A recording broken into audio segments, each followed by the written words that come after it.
আল্লাহু আকবার। আলহামদুলিল্লাহি রাব্বিল আলামিন।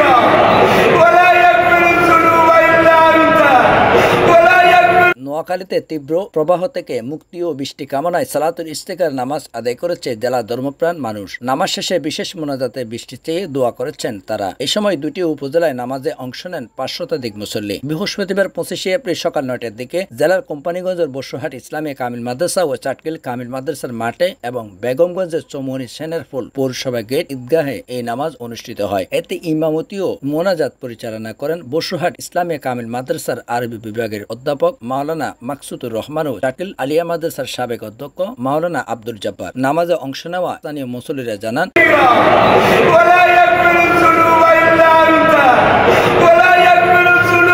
দীর্ঘদিন ধরে অনাবৃষ্টির কারণে মানুষ ও পশু পাখি সহ সবাই কষ্টে আছে। এই জন্য তারা বৃষ্টির আশায় নামাজ পড়েছেন। বসুরহাট পৌরসভা ও ওলামা মাশায়েখের উদ্যোগে আয়োজিত সালাতুল ইস্তেকার নামাজে অংশ নেন বসুরহাট পৌরসভার জামাতের আমির মাওলানা মোশাররফ হোসেন, সেক্রেটারি মাওলানা হেলাল উদ্দিন, কোম্পানিগঞ্জ উপজেলা ওলামা সভাপতি মাওলানা মহিউদ্দিন, সরপার্বতী ইউনিয়ন পরিষদের চেয়ারম্যান মোহাম্মদ কাজী হানিফ আনসারি, উপজেলা মডেল মসজিদের ইমাম মাওলানা এমদাদুল্লাহ।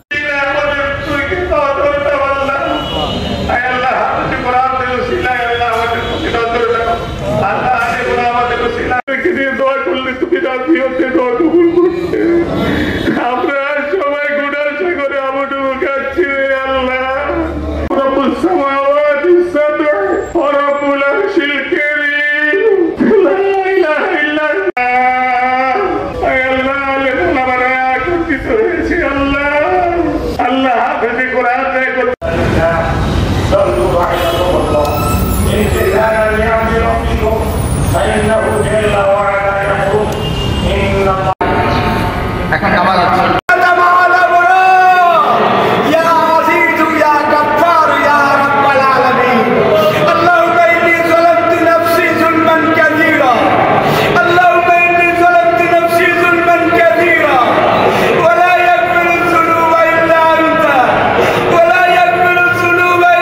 পশ্চিমকালেও তার দোয়া কবুল হবে না।